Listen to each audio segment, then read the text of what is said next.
செய்திக்கான நேரம். செய்தியாளரை அறிமுகப்படுத்துகிற நேரம்.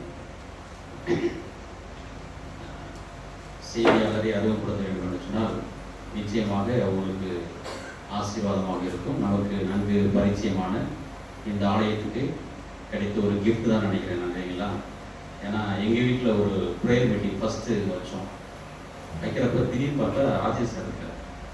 ஆச்சரியமாக இருந்துச்சு. இந்த ஆலயத்துலேயும் பார்த்தோம், அப்புறமேல வீட்டுக்கு வந்தாங்க. ஏன்னா நான் சின்ன வயசில் இருக்கிறப்ப சென்னையில் இருக்கிறப்பலாம் வந்து ராஜேந்திரன் சார் பேச்சு எங்கள் வீட்டில் அடிக்கடிக்கிட்டே இருக்கும். நான் எங்கள் குடும்பத்தில் 2 போதர்கள் இருக்கிறாங்க. ஆனால் அவங்க வந்து அந்த பணியெல்லாம் செய்கிறப்ப அங்கே நடக்கிற விஷயங்களை அவங்கள பேசிக்கிறத நான் முகம் பார்க்காமே அவர் யாருன்னு எனக்கு தெரியாது. அதுக்கப்புறம் தெரியாது. ஸோ அதனால் வந்து நல்ல ஒரு அட்மினிஸ்ட்ரேட்டர், அதே போல் வந்து பார்த்திங்கன்னா நல்ல ஆலோசனை கொடுக்கக்கூடியவர், அவரை தெய்வமாய் கொண்டிருக்கிற ஜனம் பாக்கி என்பது போல அவர் ஆசீர்வாதமாக இந்த ஆலயத்திலும் நமக்கு வைத்திருக்கிறார். அது மாத்திரம் இல்லை, வேதத்தை நன்கு ஆராய்ச்சி செய்து அதிலிருந்து போதிக்கிற மனுஷனும் கூட. ஏன்னா இன்னைக்கு என்னன்னா நம்ம சொல்றோம், கடைசி நாட்களில் என்ன கிடைக்காது, என்ன கிடைக்காது, அதை நம்ம தப்பா புரிஞ்சுடும். எல்லா இடத்துல வேதம் இருக்கும், கரெக்டான என்ன கிடைக்காது, அதோடைய அர்த்தத்தை சொல்றதுக்கு ஆள் இருக்க மாட்டாங்க. அதான் முக்கியமான விஷயம். எல்லார் கையிலும் என்ன இருக்கும், வேதம் இருக்கும். அதெல்லாம் அழிக்கலாம் முடியாது. டிஜிட்டல் வந்துருச்சு, எல்லாம் மெத்தடில் வந்துருச்சு, வேதத்தெல்லாம் அழிக்க முடியாது. ஆனால் சத்தியத்தை சத்தியமாக போகுதிக்கிறவங்க தான் கிடைக்க மாட்டாங்க. அதான் பிரச்சனை. சரிங்களா சொல்றது? அதான் வேதவசனம் கிடைக்காத பஞ்சம். ஸோ அதனால் வந்து பார்த்தீங்கன்னா நம்ம வந்து இந்த ஆலயத்தில் ஒரு ஸ்பைசரியன் அட்வென்டிஸ்ட் யூனிவர்சிட்டியில் படித்து அட்மினிஸ்ட்ரேட்டராக வந்து பல வருஷம் வேலை பார்த்து பல பொறுப்புகளில் இருந்து இதை எல்லாவற்றிலும் காட்டி இன்னைக்கு படித்தோம் இல்லைங்களா? கூடார பணி வேலை செய்கிறது வந்து அவர் வேலையாக இருக்கலாம். ஆனால் அதோட பெரிய வேலை என்ன வேலை? ஊழிய வேலை. சொந்த வேலையை பார்த்துட்டு பெரிய வேலையை தான் பார்த்தாங்க. அதான் பார்த்தாங்க. அந்த வேலையை தான் தார்மீக மையமாக வச்சு செய்கிறாங்க. அவர்கள் நமக்கு இந்த ஆலயத்தில் கிடைத்த பெரிய ஆசீர்வாதம். அநேக ஆசீர்வாதங்கள் ஆராய்ச்சி செய்து நமக்கு கொடுத்துட்டு இருக்கிறாங்க. இந்த நாளிலும் அவர் நமக்கு கொடுக்கக்கூடிய மன்னாவுக்காய் காத்து கொண்டிருப்போம். தேவதாரும் அவனை ஆசீர்வதிப்பாங்க. அவர் மூலமாக பேசுவாங்க.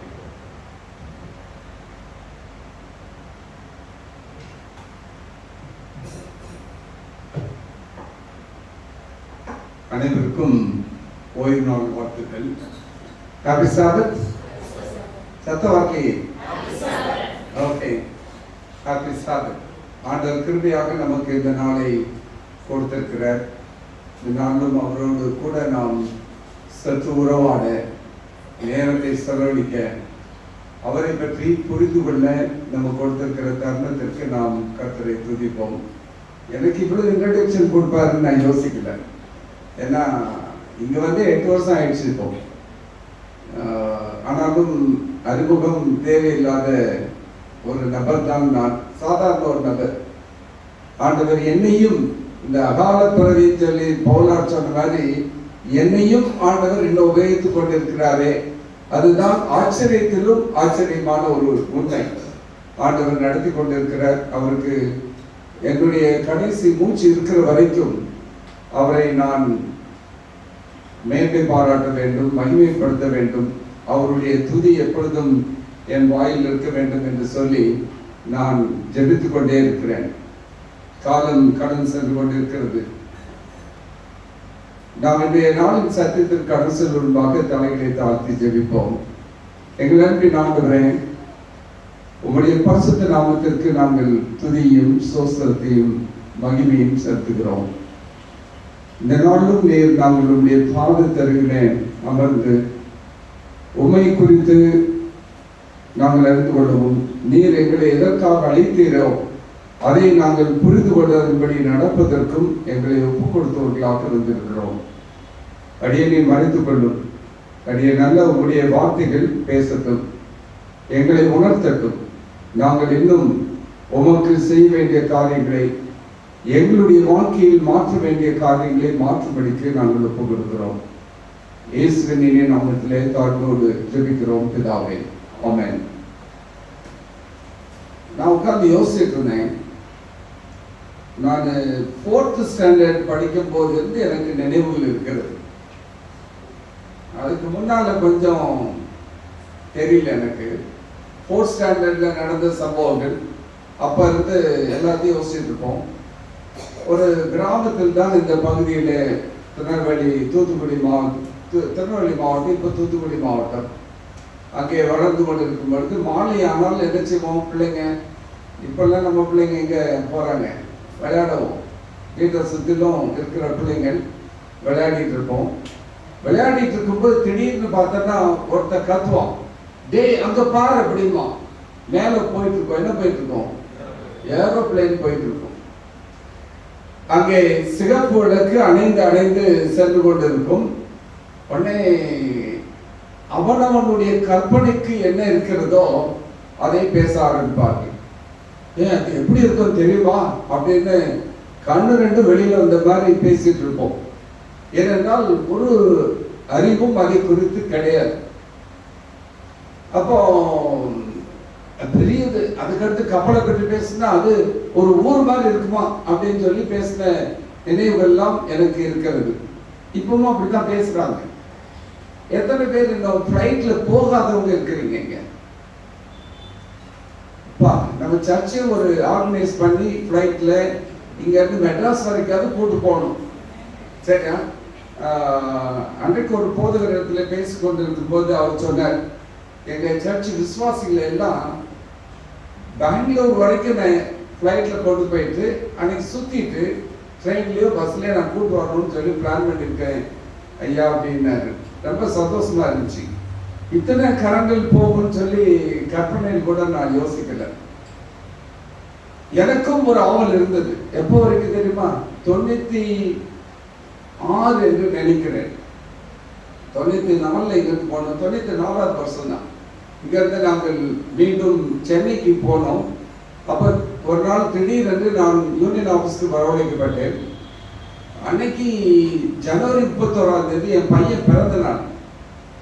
நான் பாஸ்டர் சொன்ன, பாஸ்டர் இன்னைக்கா கூப்பிடுறீங்க அப்படின்னு. இல்லை, நீங்கள் வந்துட்டு போங்க, போகும்போது வேணா நான் ஏற்பாடு பண்ணுறேன் அப்படின்னு.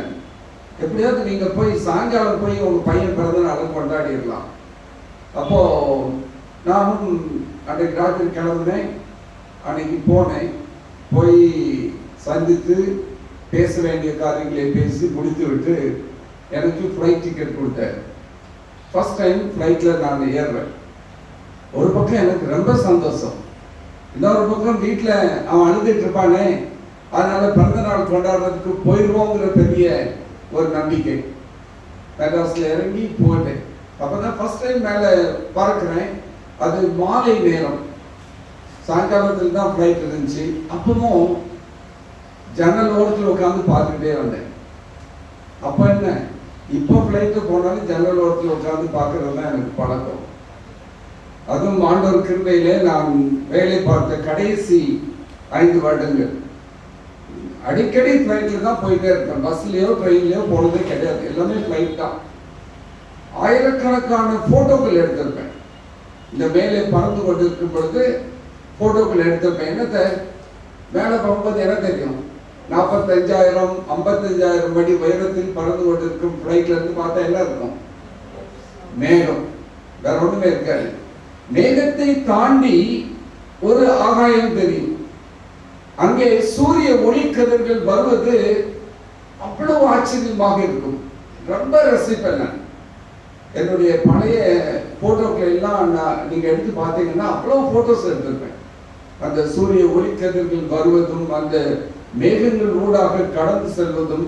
அப்ப எனக்கு ஒரு பாட்டு ஒண்ணு வரும், மேகங்கள் நடுவே அப்படின்னு ஒரு பாட்டு படிச்சு நினைவுகள்லாம் வந்துச்சு. அது ஒரு அநாதியான ஒரு அனுபவம் கூட தான்.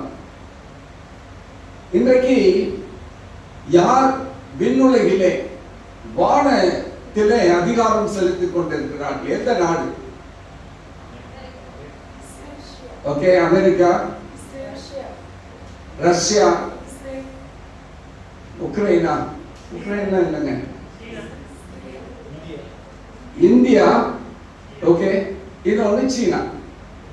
ஃபர்ஸ்ட்ல 2 பேருக்கு தான் போட்டி இருந்துச்சு. ஒன்று ரஷ்யா, இன்னொன்று அமெரிக்கா. இவங்க 2 பேரும் தான் போட்டி போட்டுக்கொண்டு அந்த ஆராய்ச்சிகளை செய்து கொண்டிருந்தார்கள். அதற்கு பின்பாக சீனாவும் சேர்ந்து கொண்டது. நாங்க அதுக்கு என்ன சலைச்சவங்களா அப்படின்னு சொல்லி நம்மளும் அவங்கள மிஞ்சி செய்து கொண்டிருக்கிறோம். அவர்கள் போகாத இடத்திற்கு நாம் ராக்கெட் அனுப்பி சந்திரனின் மறுபக்கத்துக்கு அனுப்பி ஆராய்ச்சிகளை நடத்தணும் வெற்றிகரமாக. அது சரித்திர சம்பவங்கள். இன்றைக்கு சொந்தம் கொண்டாட ஆரம்பித்து விட்டார்கள். ஆகாயத்தை சொந்தம் கொண்டாட ஆரம்பித்து விட்டார்கள். எங்க எப்படி கூறு போடுவாங்கன்னு தெரியல. சந்திர மண்டலத்தில் பிளாட் போட்டு விற்கிற மாதிரி பிளாட் போட்டு விற்க ஆரம்பிச்சிட்டாங்க. இதெல்லாம் செய்திகள் தான். இங்க நம்ம கொஞ்சம் கூட வாங்க முடியாம கஷ்டப்படுறோமே. அங்க சந்திர மண்டலத்தை போய் எப்படி போய் வாங்குறது? அங்க போய் எப்படி இருக்கிறது? மூச்சு விட முடியாத, காற்று இருக்காது. நீ நட்சத்திரங்களுக்கு ஏறி உன் கூட்டை கட்டினாலும் அங்கே இருந்து உன்னை விளத்தள்ளுவேன் ஆண்டவர் சொல்லிட்டாரு. ஆனா மனுஷனுக்கு ஆசை எப்படி இருக்குது? அங்கதான் போகணும்னு இருக்குது. இன்னைக்கு நான் கொடுத்திருந்த தலைப்பை எல்லாம் பார்த்துருப்பீங்க.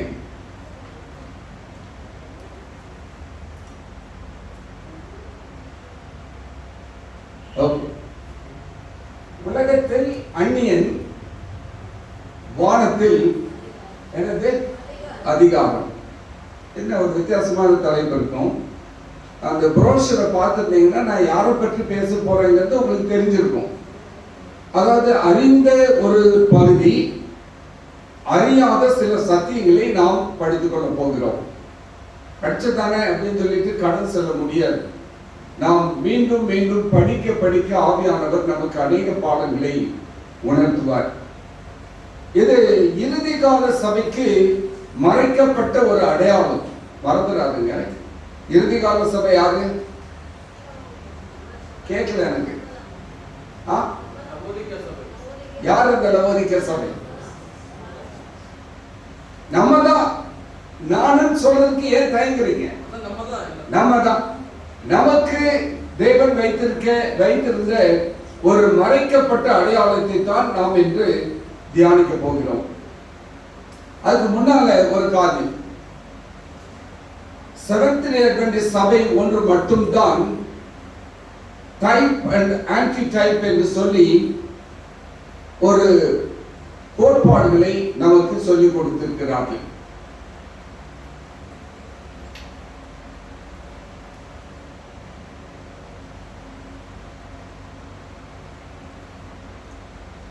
Okay, type and anti type அப்படின்னா என்ன? நேற்று ராத்திரி பழையபடி இந்த செர்மனை நான் வந்து ஃபைன் டியூன் பண்ணிட்டு இருந்தேன்.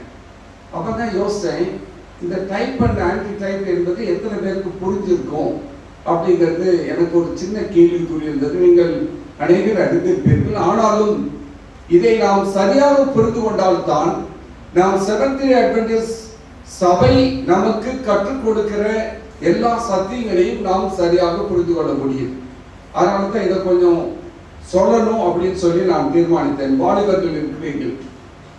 டைப் அண்ட் ஆன்டி டைப் என்று சொன்னால் அதுல தமிழ்ல ஒரு காரியத்தை சொல்லுவார்கள், அது பின்பாக நிறைவேறும். தமிழ்ல சுருக்கமா சொல்லணும்னு சொன்னா ஒரு எதிர் நிறைவேற்றம், அதுக்கு பின்பாக அது முற்றிலுமாக நிறைவேற்றப்படும். சொல்லப்போனா அது ஒரு நிழல், இல்லாவிட்டால் ஒரு அடையாளம், இல்லாவிட்டால் ஒரு முன்மாதிரி. அதுதான் ஒரு டைப் என்று சொல்வார்கள். ஆன்டி டைப் என்பது கிறிஸ்துவுக்குள்ளாக ரட்சிப்பின் திட்டத்திலே அவைகள் எப்படி நிறைவேறுகின்றன என்பதை போதிப்பதுதான் இந்த சத்தியம். இது வேற எந்த சமயம் இவ்வளவு ஆழமா சொல்லிக் கொடுக்கிறது இல்லை. நீங்க எத்தனை பேர் இது படிச்சிருக்கீங்கன்னு கூட எனக்கு தெரியாது. ஆனாலும் நாம் அறிந்து கொள்ள வேண்டியது மிக அவசியம். இந்த டைப்போ ஆன்டி டைப்பை பற்றி நாம் ஏன் புரிந்து கொள்ள வேண்டும் என்று சொன்னால், பின்பாக வரக்கூடியதை முன்பாகவே தேவன் அறிவித்து வைத்திருக்கின்றார், நமக்கு காண்பித்து வைத்திருக்கின்றார். அப்போ அதை நம்ம எப்படி பொறுத்துக்கிறோம்? அதுக்கு சில உதாரணங்கள் சொல்றேன். இப்போ பஸ்கா ஆட்டுக்குட்டி அப்படின்னு சொன்னா அது யாரை குறிக்குது? இயேசு கிறிஸ்துவை குறிக்கிறது. The type is அந்த பஸ்கா ஆட்டுக்குட்டி. ஆனா ஆன்டி டைப் பண்ணது இயேசு கிறிஸ்து. ஒரு கிளாஸ் மாதிரி நினைச்சுக்கோங்க. இன்னொன்னு, அந்த பஸ்கா ஆட்டுக்குட்டியின் ரத்தம் எதுக்காக சிந்தப்பட்டது? அன்றைக்கு இஸ்ரவேலர்கள் என்ன நினைத்தார்கள்? அவர்களுடைய பாவங்கள் குற்றங்கள் மன்னிக்கப்படுகின்றன. அந்த பிரதான ஆசாரியன் பஸ்கா ஆட்டுக்குட்டியின் ரத்தத்தை எடுத்து தொளித்த உடனே இஸ்ரவேல் அனைத்திற்கும் தன்னுடைய பாவத்தையும் சேர்த்து அவனுடைய பாவங்கள் மன்னிக்கப்பட்டதாக அவர்கள் விசுவாசித்தார்கள். அது டைப். ஆன்டி டைப்னா என்னது? கிறிஸ்துவின் ரத்தம் சகல பாவங்களையும் நீக்கி நம்மை சுத்திகரிக்கும். அதை முன்குறிப்பதற்காக தேவன் அங்கு அந்த காரியத்தை வைத்திருந்தார். இன்னொரு காரியம், ஆசாரிப்பு கூடாரம் இருந்தது. அதுல வெளியில பிரகாரம், பரிசுத்த ஸ்தலம், மகா பரிசுத்த ஸ்தலம். இந்த கோட்பாடுகளை சத்தியத்தை ரொம்ப ஆழமா சொல்லிக் கொடுக்கிறாங்க. எனக்கு இன்னொரு சபை கற்றுக் கொடுத்தது. ஜெகோவா சமா என்ற சபையில் தான் நான் இதை கற்றுக்கொண்டேன். ஆனால் அதில் விடுபட்ட அநேக சத்தியங்களை நம்முடைய சபை எனக்கு கற்றுக் கொடுத்தது. அதனால இதை தெரியாதவங்க யாரும் இல்லைன்னு மட்டும் நம்ம நினைச்சிட கூடாது. இன்னொரு காரியத்தை சொல்லிடுறேன். முன்னால் சொல்லியிருப்பேன், இப்போ சொல்றேன்.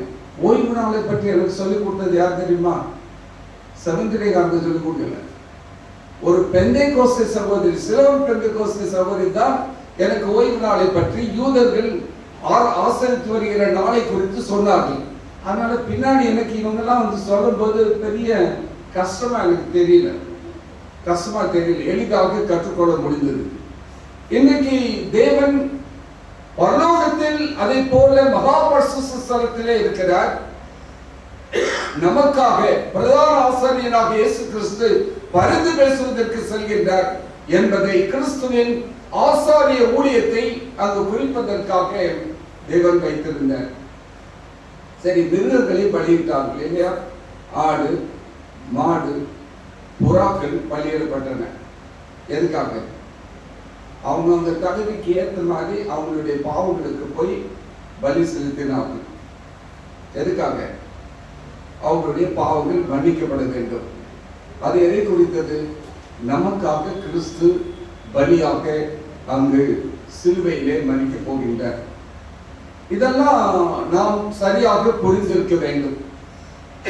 அப்படி புரிந்திருந்தால் தான் தானியேல் புத்தகத்தை வாசிக்கும் பொழுது அங்கு கொடுக்கப்பட்ட தரிசனங்கள் எவ்வாறு அது பின்பாக அது சரித்திர சம்பவங்களாக நிறைவு பெற்றது என்பதையும் நாம் ஏற்றுக்கொள்ள முடியும், புரிந்து கொள்ள முடியும். அப்ப தேவன் ஒவ்வொரு காரியத்துக்கும் ஒரு பதில் வச்சிருக்கிறார். பெயர்கள், ஒவ்வொரு பெயர்கள் இருக்கிறது இல்லையா? அந்த பெயர்களுக்கு பின்னால் இருக்கிற அர்த்தங்களை கொண்டு நம்முடைய ஆவிக்குரிய வாழ்க்கையிலே பாடங்களை கற்றுக்கொள்ள வேண்டும் என்று தேவன் வைத்திருக்கின்றார். சொல்லிட்டே போகலாம். இன்னைக்கு பழைய ஏற்பாடு என்பது ஒரு நிழல். எதற்காக? புதிய ஏற்பாட்டில் என்ன சம்பவங்கள் நடக்க போகிறதோ, the type is Old Testament, anti-type is the New Testament. இப்போ ஓரளவுக்கு உங்களுக்கு புரிஞ்சிருக்கும்னு நினைக்கிறேன். இப்போ வருவோம். இங்க எலியா ஒரு டைப். என் டைம் ரெமனன்ட் வந்து என்னது? Anti type. யார் என் டைம் ரெமனன்ட்? யாரு? நம்ம தான். அன்றைக்கு எலியாவை குறித்து நாம் அநேக பிரசங்கங்களை கேட்டிருந்தாலும், எலியா மூலமாக தேவன் வைத்திருந்த செய்தி யாருக்காக என்று சொன்னால் எனக்காக, உங்களுக்காக தான். அதான் டைப் அண்ட் ஆன்டி டைப். இதை நாம் தெளிவாக புரிந்து கொள்ள வேண்டும். மல்கியா 4வது அதிகாரம், நான் உள்ள ஸ்லைடு போடல. 4வது அதிகாரம் 5வது வசனம். இந்த நானும் பிரைஸ் கொடுக்கணும் போல இருக்கு. யார் முதல்ல எடுத்து வாசிக்கிறீங்க?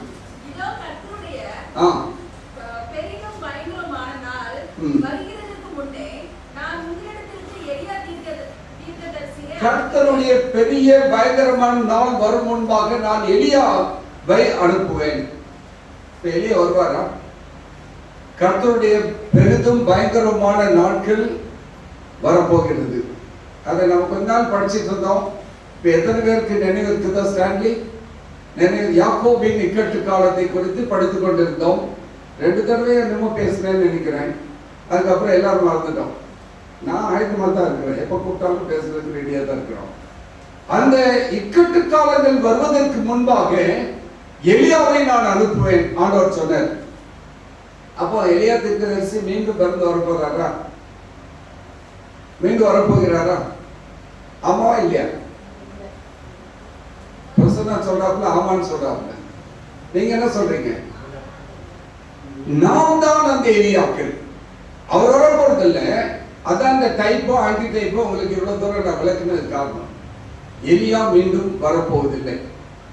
ஆனால் எலியாவின் ஆவியை பெற்ற நாம் இங்கே ஆண்டவருக்கு முன்பாக நிற்க போகிறோம். அது ஒரு ஆங்கிலத்தில் சொல்லுவோம் என்று சொன்னால் it's a movement, it is not an individual. ஒரு தனி நபர் அல்ல. எலியா என்பது ஒரு தனி நபர் அல்ல. ஒரு மூமெண்ட்டுக்கு சரியான தமிழ் வார்த்தை என்ன சொல்ல பார்ப்போம்? இயக்கம். ஓகே, ஒரு இயக்கம். அந்த இயக்கம் வேற யாரும் இல்லை, இந்த மீதமான திருச்சபை தான். அந்த மீதமான திருச்சபை எப்படி இருக்க வேண்டும்? என வைக்கம்மையார் அவர்கள் எழுதுகிறார்கள். மேலே கீழே ஒரு சைடு இல்லை.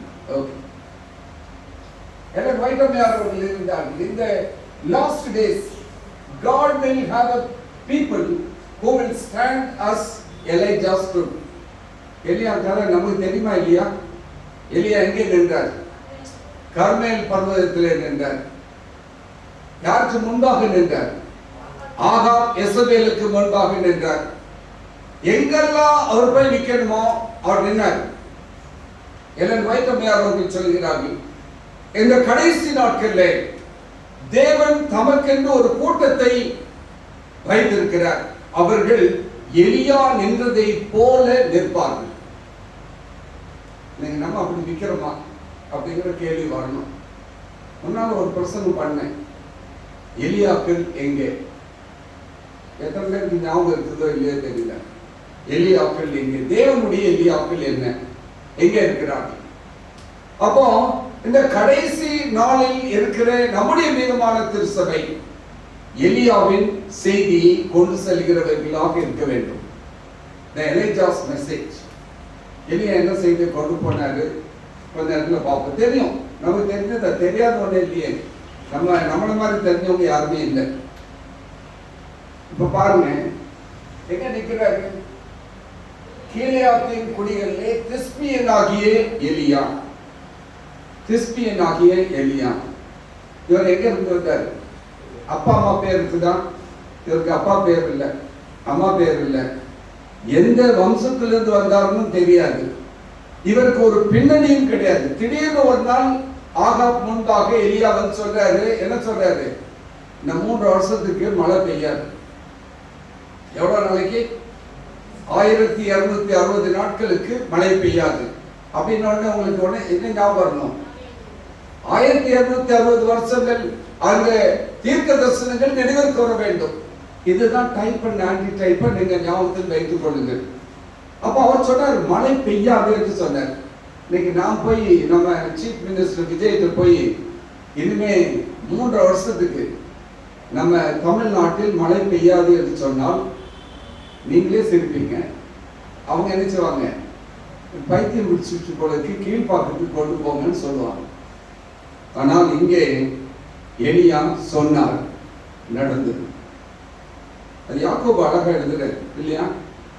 எலியா நம்மை போல பாடுள்ள மனுஷனாய் இருந்தும் அவர் மழை வராது என்று சொன்னார்.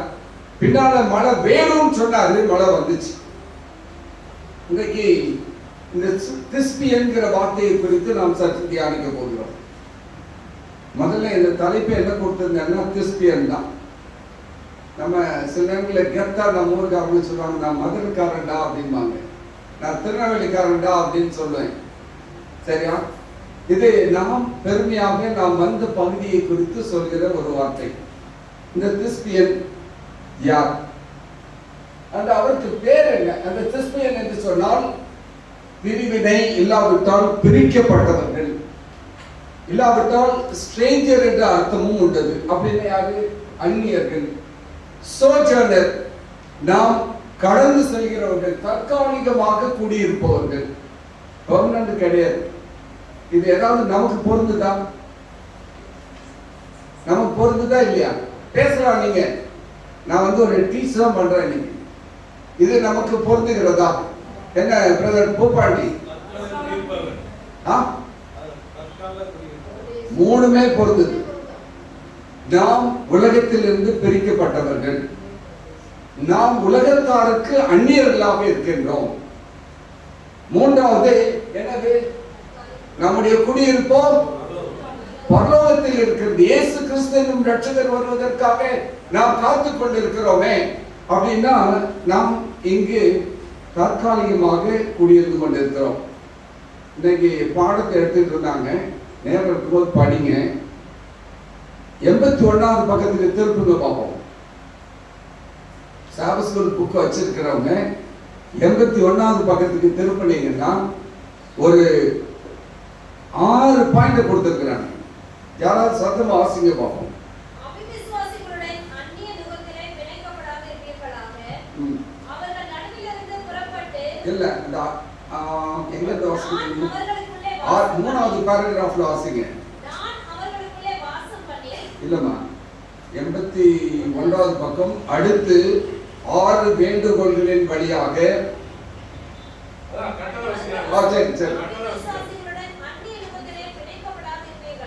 ஓகே. அவர்கள் நடுவிலிருந்து புறப்பட்டு பிரிந்து போங்கள், அசுத்தமானதை தொடாதிருங்கள், மாம்சத்திலும் ஆவியிலும் உண்டான எல்லா அசூசியமற்ற நம்மை சுத்திகரித்துக் கொள்ள கடவோம், தேவ பயத்தோடு பரிசுத்தவான்களை பூர்ணப்படுத்த கடவோம். போதும். இங்க 6 காரியத்தை அந்த 2 கொரிந்தியர் 6வது அதிகாரம் 17வது வசனத்துல நாம் வாசிக்கிறோம். அங்க ஒரு ஆலோசனை கொடுக்கிறார், நீ அவர்களிடமிருந்து பிரிந்து வா. அப்போ எதுல இருந்து பிரிந்து வரணுங்கிறதுக்கு விளக்கம் நம்ம எங்கேயும் தேட வேண்டாம். இந்த காலாண்டுல நாம் படிக்கிறோம் 6 விதமான காரியங்களிலிருந்து நாம் இடைப்படாமல் பிரிந்திருக்க வேண்டாம். தான் அந்த முதல் வார்த்தை பார்த்தோம் இல்லையா?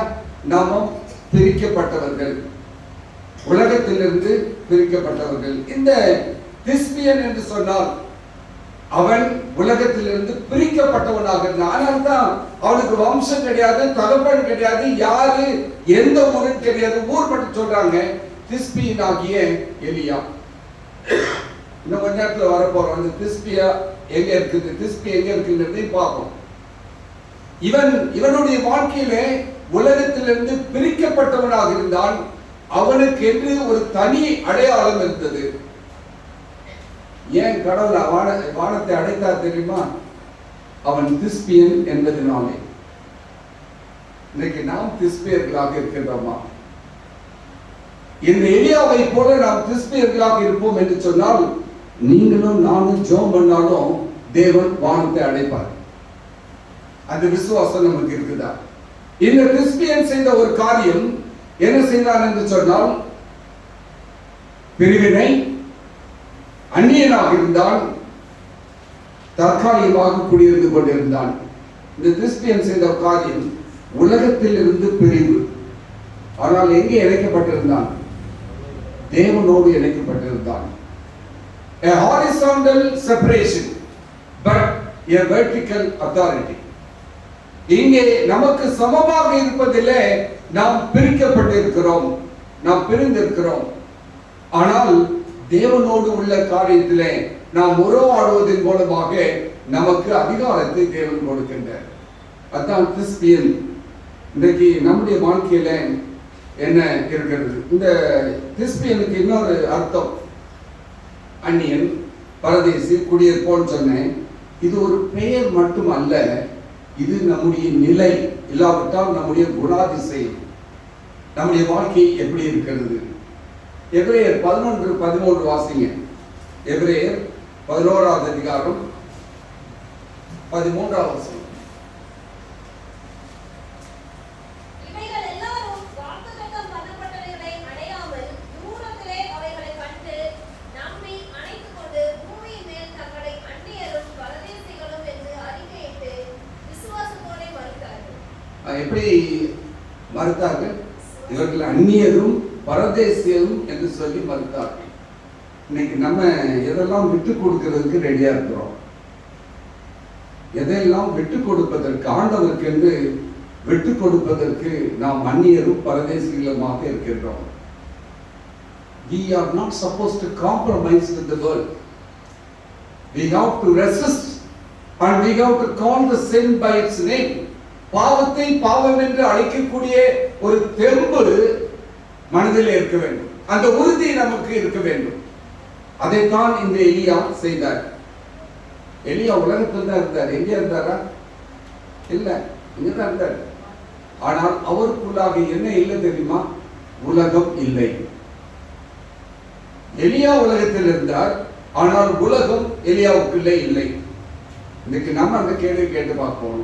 நான் கிறிஸ்டியனாக இருப்பேன் என்று சொன்னால் உலகம் எனக்குள்ளாக இருக்கக்கூடாது. உலகம் என்று சொன்னால் உலகத்தின் ஆசாபாசங்கள். கடைசி நாட்களிலே மனுஷர் தற்பெரியராயும் பெருமைக்காரராயும் வீம்புக்காரராயும் சொல்லி ஒரு பெரிய 19 லிஸ்ட் இருக்கு. அதுல எதெல்லாம் நம்ம இருக்குன்னு பார்க்கலாம். அதை பார்த்துட்டு நான் கிறிஸ்டியனாக இருக்கிறேனா இல்லையா? ஏன் கிறிஸ்டியனாக இருந்தார்? அந்த வசனமே, அதுக்கு முந்தின வசனம் என்ன சொல்லுது? ரொம்ப நாள் ஆச்சு பவர் பாயிண்ட் யூஸ் பண்ணி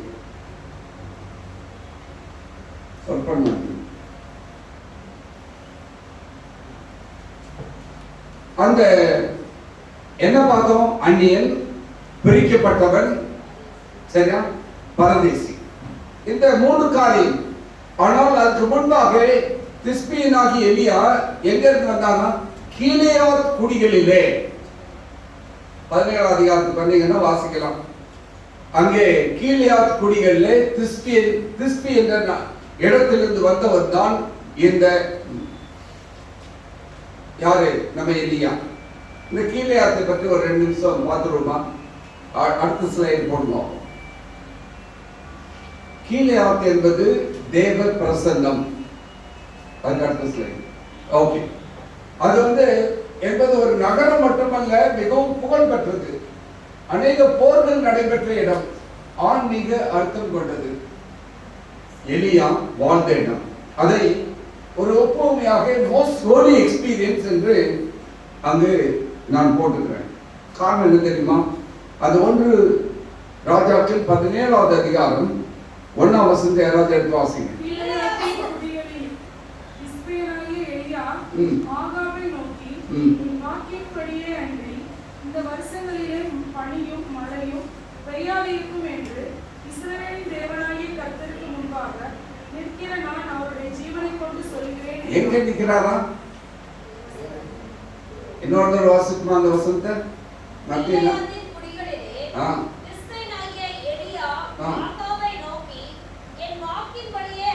என் வாக்கின்படியே அன்றி இந்த வருஷங்களிலே பனியும் மழையும் பெய்யாதிருக்கும் என்று இஸ்ரவேலின் தேவனாகிய கர்த்தருக்கு முன்பாக நிற்கிற நான் அவருடைய ஜீவனை கொண்டு. இந்த திஸ்பியன் நிற்கிற இடம் எங்க தெரியுமா? கர்த்தருக்கு முன்பாக நின்று கொண்டிருந்தான். எலியா வாழ்ந்த இடம் கீலேயாத், மலைகள் நிறைந்த ஒரு இடம். அது தேவனோடு கூட உறவாடக்கூடிய ஒரு இடமாக. மலையில ரொம்ப குடிகள் இருக்க மாட்டாங்க தெரியுமா? போயிருக்கீங்களா மலைப்பகுதிகளுக்கு? நான் ரொம்ப சுத்தி இருக்கிறேன். ரொம்ப கொஞ்சம் கூட்டங்கள் தான் இருக்கும். ரொம்ப ரொம்ப கம்மியாக தான் இருப்பாங்க. தனிமைப்படுத்தப்பட்ட ஒரு வாழ்க்கை. கடவுளை மட்டும்தான் நம்பி இருக்க முடியும், வேற எதுவுமே வராது உங்களுக்கு. திரிபுராவில் எல்லாம் நான் போயிருக்கிறேன். ஒரு ரோட்டுக்கும் அவங்க இருக்கிற இடத்துக்கும் கிட்டத்தட்ட ஒரு 4-5 கிலோமீட்டர்கள் போகணும். அங்கிருந்து மேலே ஏறி போகணும். திடீர்னு அக்கா சோம் இல்லைன்னா அவ்வளோ தூரம் தூக்கிட்டு ஓடி வரணும். அது சாதாரண ரோடு இல்லை, தார் ரோடு கூட கிடையாது, குழியும் மேடுகளுமாக இருக்கும். நான் யோசித்தேன், ஆண்டவர் நம்மளை எவ்வளோ அழகாக உட்கார வச்சிருக்காரு. மண் ரோடாக இருந்தால் கூட சமமான ரோட்டில் போயிட்டு இருக்கிறோம். அது குடிக்க தண்ணி கிடையாது, போர் போட முடியாது. தண்ணி குடிப்பதற்கு கீழே எடுத்துட்டு போகணும். அப்போ மலை பகுதியிலே இந்த திஸ்பியன் ஆகிய எலியா இருந்து கொண்டிருந்தார். எலியா வாழ்ந்த இடம் அப்படிப்பட்ட ஒரு இடம், தேவனோடு உறவாடி கொண்டிருந்த ஒரு இடம். ஆனால் தான் இவர் ஜெபிக்கிறார். ஜெபித்த உடனே மழை நின்று போயிற்று.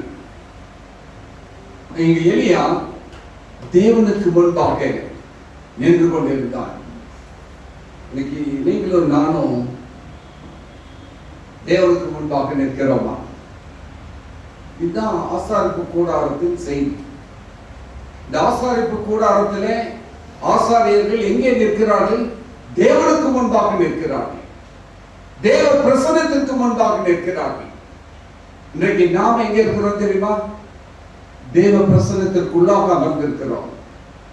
அப்ப அப்படிப்பட்ட ஒரு அனுபவம் நம்முடைய வாழ்க்கையில் இருந்து கொண்டிருக்கும் என்று சொன்னால், இந்த வாரத்தில் ஒரு ஆர்டிக்கல் ஒன்று போட்டேன். எத்தனை பேர் வாசிங்கன்னு தெரியல. நம்ம சர்ச் குரூப்ல போட்டேன். ஆலயத்திற்கு ஏன் தாமதமாக வருகிறோம்? 10 காரணங்கள். ஒருத்தருமே வாசிக்கலன்னு எனக்கு தெரியும். ஏன்னா உங்க முகத்தை பார்த்த உடனே இது கிளாஸ் ரூம்ல டீச்சர் கேட்ட உடனே எப்படி அமைதியாக உட்காந்துருப்பாங்க அப்படிதான் இருக்கிறீங்க. அந்த குரூப் எதுக்கு இருக்குன்னு தெரியல. சாப்பாடு இருக்குன்னு சொன்னா மட்டும் நம்ம உடனே பார்த்துடுறோமா? தயவுசெய்து வாசிங்க. 10 காரணங்கள். சர்ச்சுக்கு 9:30 சர்ச் ஆரம்பிக்குன்னு சொன்னா நம்ம 9:45 10க்கு இல்லை. எப்போ வரோம்? சௌரியமாக வந்து கொண்டு இருக்கிறோம். யாரை தேடி வருகிறோம்? அவருடைய பிரசன்னத்திலே அவருக்கு முன்பாக நிற்பதற்காக வருகிறோம் என்ற சிந்தனை இல்லாமல் இருப்பதனால் தான் நாம் வருவதிலே தாமதம். தயவுசெய்து இன்னும் இருக்கும்னு நினைக்கிறேன். வாசி பாருங்க. இல்லைன்னா இவர்கிட்ட கேளுங்க, இவருக்கு அனுப்பி விட்டுருக்கிறேன். அவர்கிட்ட கேளுங்க, அவர் அனுப்பி விடுவார் திரும்பி. சபைக்கு வருவதற்கு முக்கியத்துவம் கொடுக்க வேண்டும், பிரதானப்படுத்த வேண்டும். இந்த பாஷை என்ன தெரியுமா? நான் கர்த்தருக்கு முன்பாக நிற்கிறேன் என்று சொல்கிற பாஷை என்ன தெரியுமா? That's a sanctuary language. ஆசாரிப்பு கூடாரத்தின் ஒரு மொழி. ஆசாரிப்பு கூடாரத்தில் வேற யார் பிரசன்னமும் இருக்காது. யார் பிரசன்னா இருக்கும்? அவருடைய பிரசன்னத்தை தவிர வேற யாருக்கும் அந்த அதிகாரம் கிடையாது.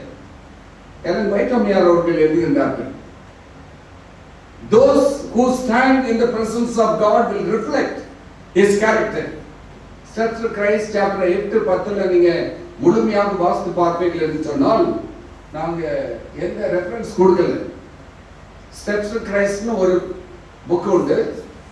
கடவுள் இடத்திற்கு வழி, கிறிஸ்துவின் இடத்திற்கு வழி. அந்த புக்கில் சாப்டர் 8-10 வாசித்து பாருங்க. அதுல எலன் வைட்டமியார் எழுதுறாங்க, யாரெல்லாம் ஆண்டவருக்கு முன்பாக பிரசன்னத்திலே நிற்கிறார்களோ அவர்களுடைய குணாதிசயங்கள் எப்படி மாறுமா? அவரை போல மாற்றப்படும். அதுதான் இந்த கிறிஸ்பியனுடைய வாழ்க்கை. இன்னொரு இடத்துல கிரேட் கான்ட்ரோவர்சியில எழுதுறாங்க. இந்த கிரேட் கான்ட்ரோவர்சி அதுல நான் பவர் பாயிண்ட்ல போடல. when the character of Christ shall be perfectly reproduced in his people, then he will come to claim them as his own. ஏன் ஆண்டவர் வரல அப்படின்னா இதுதான் காரணம். என்ன காரணம்? யாருடைய வாழ்க்கையில் கிறிஸ்துவின் குணாதிசயங்கள் அங்கு தென்படாமல் இருக்கிறதோ, அப்படி யாரெல்லாம் தென்பட ஆரம்பிக்கிறார்களோ அவர்களை அழைத்துக் கொண்டு செல்வதற்காகத்தான் ஆண்டவராக இயேசு கிறிஸ்து வரப்போகிறார். ரொம்ப பேர் நினைக்கிறாங்க அழிக்கிறதுக்கு வருவார் என்று சொல்லி. அவர் தம்முடையவர்களை சேர்த்துக் கொள்வதற்காக வரப்போகின்றார். அப்போ நம்ம என்ன செய்யணும்? ஒரு விதை இருக்குன்னு வச்சுக்கோங்க. அந்த விதையை நம்ம இப்படி வச்சிருந்தோம் சொன்னா முளைக்குமா? ஆலயத்திலோ அரண்மனையிலோ வைத்திருந்தா முளைக்குமா? அது எங்க போடணும்? மண்ணுக்குள்ள போடணும். மண் இருட்டா இருக்கும், ஈரமா இருக்கும். அதுல அது மக்கி போகும், பின்பாக அது முளைக்க ஆரம்பிக்கும். அப்பதான் அது செடியாக கனிகளை கொடுக்க முடியும். இன்றைக்கு நம்முடைய வாழ்க்கை எப்படி இருக்கிறது? எப்படி நகர்த்தோடு இருக்கிறது? நாம் கிறிஸ்பியனாக, இந்த கிறிஸ்பியன் எலியா சாதாரண ஒரு வாழ்க்கை வாழவில்லை. ஆண்டவர் சொல்ல, நீ போய் ஆகாப்புனால் நின்று சொல்லு. போய் சொன்னா பயப்படல. பின்னாடி அந்த பகுதியை நீங்க வாசிட்டே வாங்க. 3 வருஷம் கழிச்சு திருப்பி போய் சொல்றாரு. ஒபதியாவை பார்த்து சொல்றாரு, நீ போய் ஆகாப்பு சொல்லு, நான் வந்திருக்கிறேன்னு சொல்லு அப்படின்னா அவன் பயப்படுறான். ஐயோ, நான் போய் சொல்லிட்டு என்ன அவர் கொண்டு விட்டுறாரு, ஏன்னா ஆவியானவர் உங்களை எடுத்துக்கொண்டு சென்று விடுவாரே, பயப்படுறான். இன்றைக்கு இந்த கிறிஸ்பியனாகிய எலியா இருளிலே உருவாக்கப்பட்டவர், சோதனைகளுக்கு முன்பாக மத்தியிலே உருவாக்கப்பட்டவர், தேவனுக்கு என்று வைராக்கியத்தோடு உருவாக்கப்பட்டவர், 400 பேர்களுக்கு மத்தியிலே தனி ஆளாக நின்று சொன்னா, கர்த்தர் நான் விசுவாசிக்கும் தேவனே தேவன். அப்படின்னு துணிந்து சொன்னான். சொல்லி அதை நிரூபித்ததன் விளைவாக 400 பேர் அவங்க தீர்க்கதரிசிகள் கொலை செய்யப்பட்டார்கள். இன்றைக்கு நாம் எப்படி இருக்கிறோம்? ரொம்ப நேர்மையானது. ஒரு பையன் காப்பி அடிச்சு எழுதுறான்னு வச்சுக்கோங்க, இன்னொரு பையன் காப்பி அடிக்காம உண்மையிலே எழுதுறான். யாரு நல்லா எழுதுறாங்க? இந்த உண்மையானவன் மட்டும்தான். அந்த காப்பி அடிச்சு எழுதுறவன் இல்லை, அவன் தான் நேர்மையானவன். இந்த கிறிஸ்தியர்கள் இப்படித்தான் காணப்பட வேண்டும். இப்ப நான் ஆன்டி டைப் வர போறேன். இந்த கிறிஸ்பியனாகி எலியாவின் வாழ்க்கையில அவன் என்ன செய்தான்? இப்ப நாம் என்ன செய்யணும்? நமக்கு ஒரு 3 தூதர்களின் செய்தி என்று அடிக்கடி எல்லாருமே சொல்றோம் இல்லையா? எத்தனை பேருக்கு அதை சொல்ல முடியும்? ஒரு வார்த்தையில முத்தூதை பற்றி சொல்ல வேண்டும் என்று சொன்னால், முதலாம் தூதரின் செய்தி என்ன?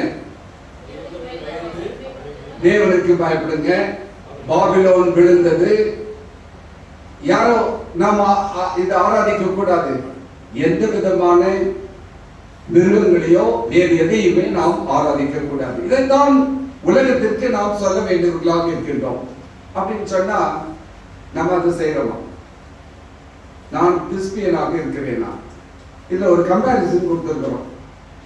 அங்கே பாகால் ஆராதனை இருந்தது. கடைசி நாட்கள் என்ன ஆராதனை இருக்கும்? மிருகத்தின் ஆராதனை இருக்கும். அங்கே கார்மேல் பர்வதத்தின் மேலாக நின்றார்கள். அங்கதான் அங்கே பெரிய கேள்விகளோடு, எந்த மட்டும் நீங்கள் 2 மனதுள்ளவர்களாக குந்தி குந்தி நடப்பீர்கள் என்று கேள்வியை கேட்டார். நமக்கும் கடைசி நாட்கள்ல the final crisis வரப்போகிறது, இக்கட்டான காலம் வரப்போகிறது. அந்த கார்மேல் பர்வதத்தில் தான் என்ன நடந்துச்சு? வானத்திலிருந்து அக்னியை வரவழைத்தார். இங்கே பரிசுத்த ஆவியானவர் நம்ம மீது ஊற்றப்பட வேண்டும். எப்படி? இன்னும் கொஞ்ச நேரத்தில் இன்னும் கொஞ்சம் ஆழமாக பார்ப்போம். பரிசுத்த ஆவியானவர் ஊற்றப்பட வேண்டும். அன்றைக்கு ஆவியானவர், அன்றைக்கு அக்னி மழை பொழிந்தது, இங்கு ஆவியின் மழை நம் மீது பொழியப்பட வேண்டும். அன்றைக்கு தேவனா பாகாரா என்ற கேள்வி, இன்றைக்கு ஆண்டவரா மிருகமா? உலகத்தை மோசம் போக்குகிற அந்த பிசாசு மிருகத்தை பின்பற்றுகிறவர்களாக நாம் இருந்து கொண்டிருக்கிறோமா? எவ்வளவு நாளைக்கு? தேவன் இந்த வானத்தை அடைத்ததற்கு உண்டான ஒரு பெரிய காரியம் என்ன? ஏன் தேவன் அடைத்தார்? ரகசியம் என்ன தெரியுமா? எலியா ஜெபித்தான். அதான் யாக்கோபுல வாசிக்கிறோம். எலியா நம்மை போல பாடுள்ள மனுஷராக இருந்தோம். எப்படி? எலியா என்பவன் நம்மை போல பாடுள்ள மனுஷனாய் இருந்தும் மழை பெய்யாதபடிக்கு கருத்தாய் ஜெபம் பண்ணினான். அப்பொழுது 3 வருஷமும் 6 மாதமும் பூமியிலே மழை பெய்யவில்லை. இன்னைக்கு நம்முடைய வாழ்க்கை எப்படி இருக்கிறது? அது ரகசியம் என்ன தெரியுமா? இந்த எலியாவை பற்றி வேறு எந்த காரணமும் சொல்லப்படவில்லை. அவனுக்கு உலக ஆசை இல்லை. என்ன மட்டும்தான் தேவைச்சு? ஆண்டவர் மட்டும்தான் தேவைப்பட்டார். தேவனுக்கு முன்பாக நிற்கிற நான் அவருடைய ஜீவனை கொண்டு சொல்லுகிறேன். இன்றைக்கு நம்ம அப்படி இருக்க முடியுமா? நமக்கு வேத வாசிப்பாக வாசித்த வசனம் 1 யோவான் 2வது அதிகாரம் 15வது வசனம், எதை சினைய கூடாது என்று வாசிக்கும்.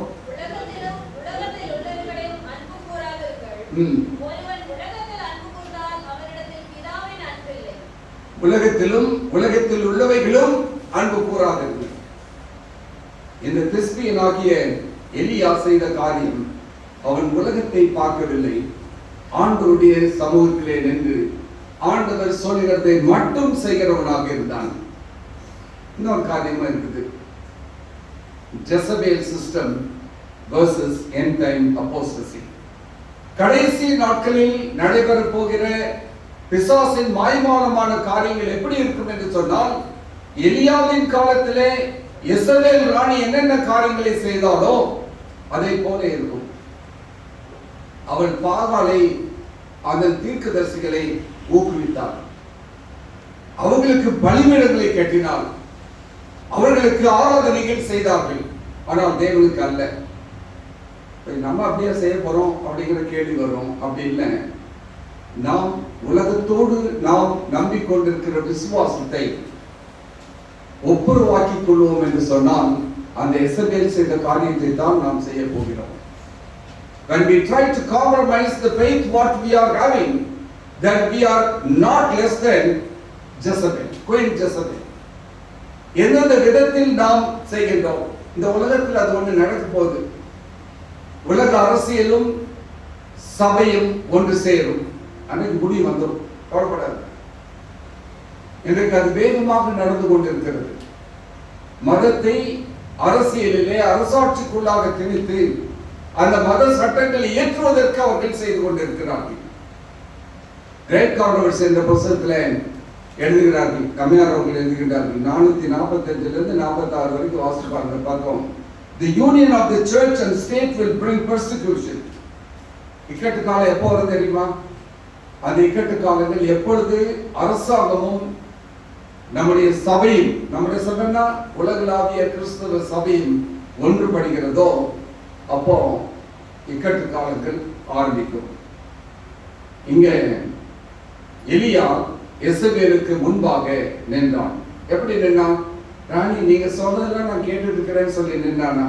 இல்லை, விரோதமாக நின்றான்.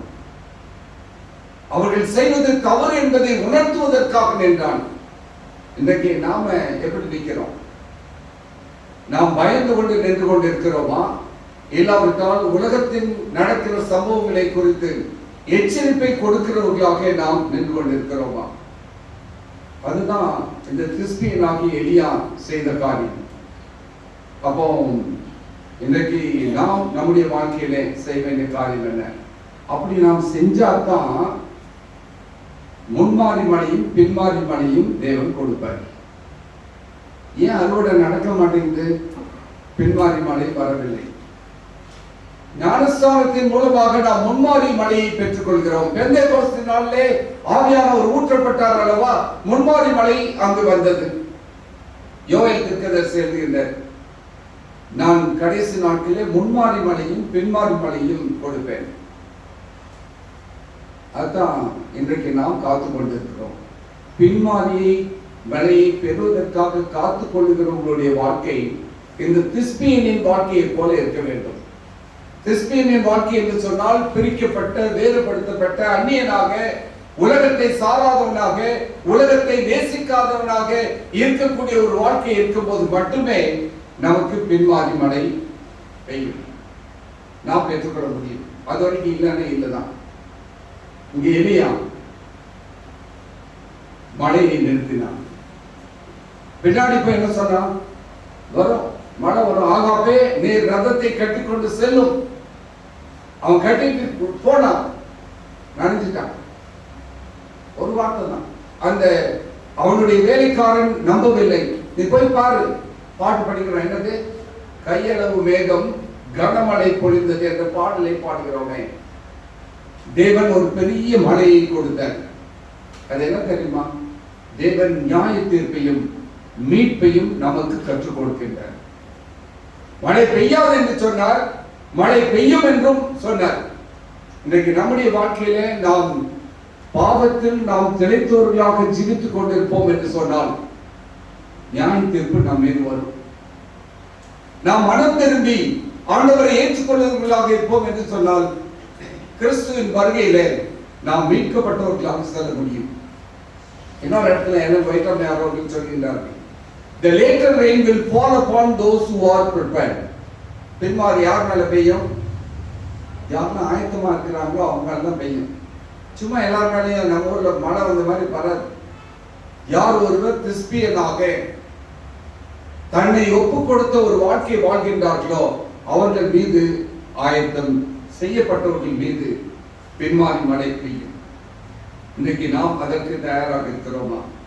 இல்லை இன்னும் உலகத்தில் தான் முங்கி இருக்கிறோமா?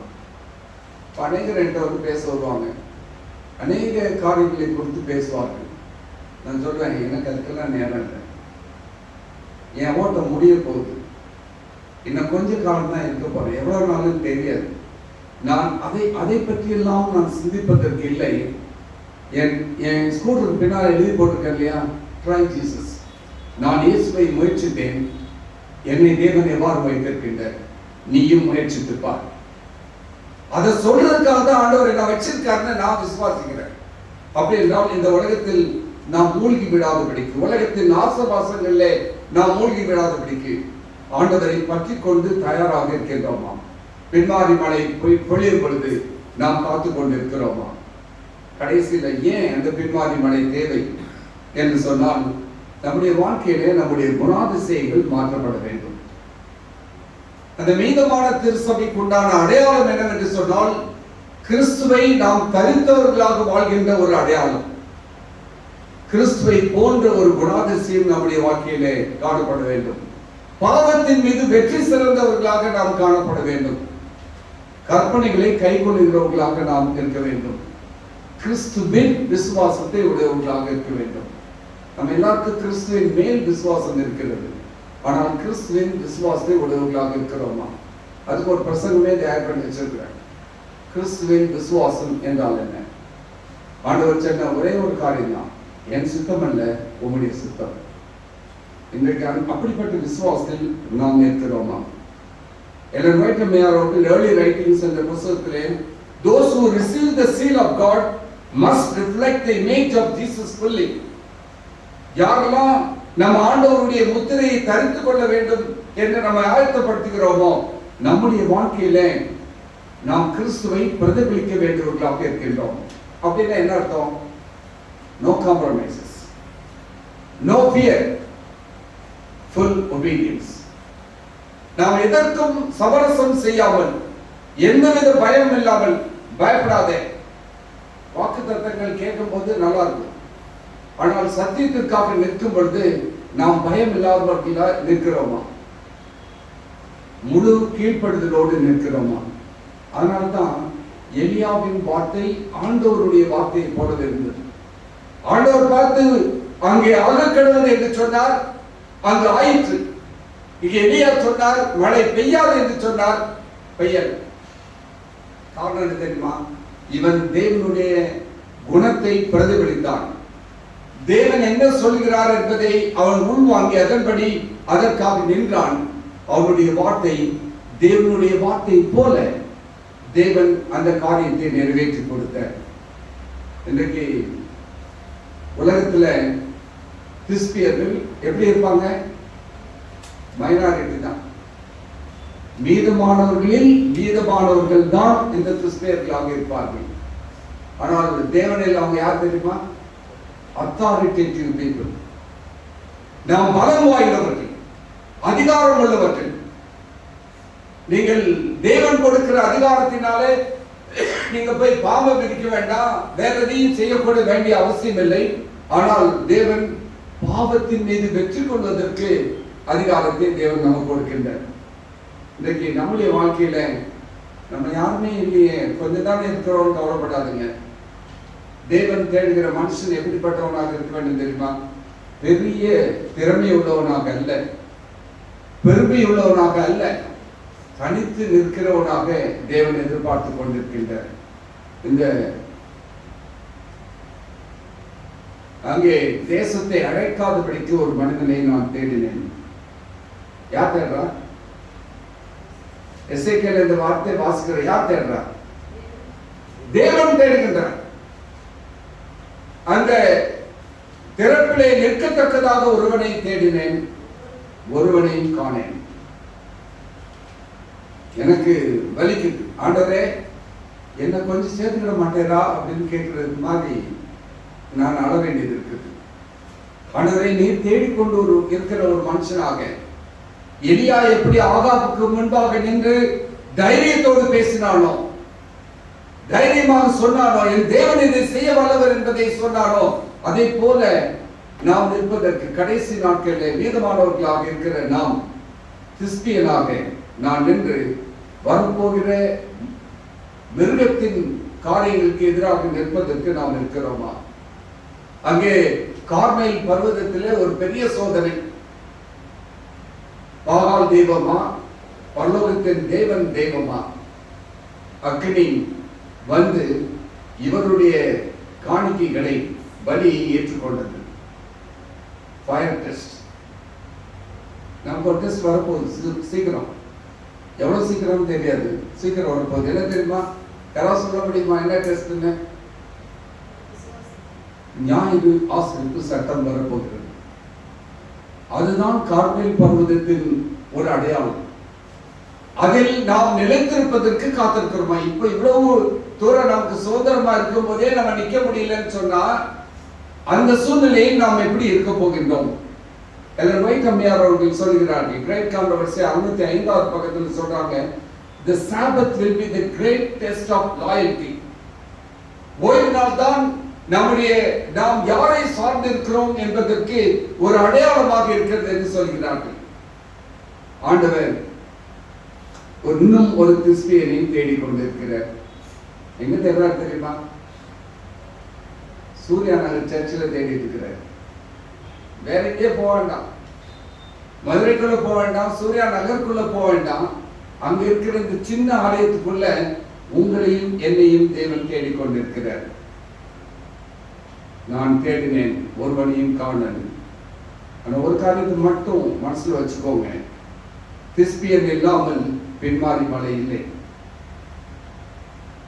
உலகத்தில் நாம் பிரிவினை இல்லாமல் பிரிக்கப்படாமல் இருப்போம் என்று சொன்னால் என்ன கிடைக்காது? முத்திரை கிடைக்காது. நாம் பிரிக்கப்பட வேண்டியவர்களாக இருக்கின்றோம். அப்போ ஒரு கேள்வி ஒன்று எனக்கு வந்தது.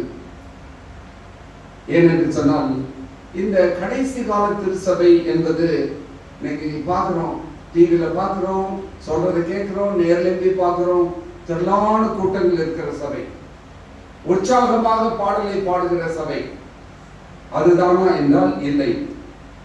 ஒரு எழுதும் போது எழுதுகின்றார், end time church is not a crowd, it is a company of Thespians. கடைசி கால சபை என்பது ஒரு பெரிய கூட்டம் அல்ல, அது ஒரு சிறு கூட்டம். எப்படிப்பட்ட கூட்டம்? திஸ்பியர்களாக இருக்கக்கூடிய ஒரு கூட்டம், எலியாவை போன்ற மக்கள். இன்றைக்கு நாம் கேட்க வேண்டிய கேள்வி, நான் யார்? நீங்க உங்களை கேட்டுக்கோங்க, நான் யார்? நான் உலகத்தோடு கலந்தவனா, இல்லாவிட்டால் திஸ்பியனாக வாழ்ந்து கொண்டிருக்கிறேனா? திஸ்பியனாக வாழ்வதற்கு நான் என்னை ஒப்பு கொடுத்திருக்கிறேனா? ஆண்டவர் என்னையும் உங்களை பார்த்து ஒரு கேள்வி கேட்கிறார், நீ கிறிஸ்டியனா இருக்கிறதுக்கு ரெடியா இருக்கிறியா அப்படின்னு கேட்கிறார். எத்தனை பேர் தனியாக நிற்க, பரிசுத்தமாக வாழ, உண்மை பேசுவதற்கு நாமை ஒப்பு கொடுப்பதற்கு ஆயத்தமாக இருக்கிறோம்? அப்பதான் பின்மாரி மழை பெய்யும். அப்படி பின்மாரி மழை பெய்தால்தான் இக்கட்டு காலத்திலே தேவன் நம்மை பாதுகாப்பதை நாம் கண்டுகொள்ள முடியும். இன்றைக்கு நம்முடைய வாழ்க்கையிலே நாம் செய்ய வேண்டிய காரியம் என்ன? ஒரு திஸ்பியன் உலகத்தை மாற்ற முடியாது, ஆனால் ஒரு திஸ்பியன் தேவனோடு சேர்ந்து என்னத்தை மாற்ற முடியுமா? உலகத்தை மாற்ற முடியும். நீங்க தனியா இருக்கிறீங்கன்னு நினைக்காதுங்க, நாம் தேவனோடு இருக்கிறோம். அவர்களோடு இருப்பவர்களை காட்டிலும் நமக்குள்ளாக இருப்பவர் யாரு? பெரியவர். அப்போ நானும் நீங்களும் கேட்க வேண்டிய ஒரு கேள்வி, நான் ஒரு கிறிஸ்டியனாக ஆண்டவரோடு கூட சேர்ந்து இருந்து வானத்தின் அதிகாரத்தை பெற்றுக்கொள்ள போகிறேனா? உலகத்தில் ஒருவேளை நான் அந்நியனாக இருக்கக்கூடும், ஆனால் வானத்தின் அதிகாரத்தை பெறக்கூடிய தகுதியை எலியா பெற்றுக்கொண்டதை போல நான் பெற்றுக்கொள்வதற்கு என்னை ஒப்பு கொடுத்திருக்கிறேனா? இந்த கேள்வியோடு நாம் கடந்து செல்ல போகிறோம். கேட்போம், ஆண்டவரே, நாங்கள் மீனமான திருச்சபையின் பிள்ளைகள் என்று பெருமை பாராட்டிக் கொண்டிருக்கிறோம். அந்த மீனமான திருச்சபையிலே நாங்கள் கிறிஸ்தியர்களாக வாழ்ந்து கொண்டிருக்கிறோமா? ஒருவேளை உலகத்திலே நாங்கள் அந்நியர்களாக இருந்தாலும் வானத்தில் நீர் எங்களுக்கு அதிகாரத்தை கொடுக்க போகிறீர். நான் தான் நம்புறேன், எனக்காக தேவன் ஒரு சிங்காசனத்தை வைத்திருப்பார். தேவ தூதர்களை நீங்கள் நியாயம் தீர்ப்பீர்கள் என்று அறியீர்களா என்று பவுல் கேள்வி கேட்டார் இல்லையா? அந்த தேவன் கொடுத்த நியாய தீர்ப்பை நான் போய் ஆடிட் பண்ற மாதிரி உட்கார்ந்து பார்க்க போறேன். எப்பமாவது எல்லாம் யோசிச்சு பார்த்துருக்கிறீங்களா? அதெல்லாம் நான் ரொம்ப யோசிச்சு பார்க்கிறேன். ஆண்டவரே, அந்த இடத்துக்குள்ள வர்றதுக்கு எனக்கு தகுதிப்படுத்தும் ஆண்டவரே. நான் இன்னும் தகுதி இல்லாதவனாகவே வாழ்ந்து கொண்டிருக்கிறேன். நீர் என்னை தகுதிப்படுத்தும். எனக்கு அப்படிப்பட்ட அதிகாரத்தை நீர் கொடுக்க போவதற்காக ஒரு வாக்குறுதி கொடுத்திருக்கிறீரே, அதற்காக நன்றி என்று சொல்லி ஆண்டவருடைய பாதத்திலே நம்மை ஒப்புக் கொடுப்போம். கர்த்தர் நம்மோடு கூட பேசுவார் என்று சொன்னார். நாம் நம்மை ஒப்புக் கொடுப்போம். ஒப்புக் கொடுக்கும் பொழுது பின்மாரி மழையை பெறுவோம். வரப்போகிற இக்கட்டு காலங்களிலே தேவன் நடத்துகிற வழியிலிருந்து நாம் தப்பிப்பதற்கு தேவன் வழி காண்பிப்பார். எதுக்கும் பயப்பட வேண்டிய அவசியம் இல்லை. தேவன் நம்மோடு கூட இருக்கிறார். கர்த்தர் நம்மை ஆசீர்வதிப்பாராக. ஆமென்.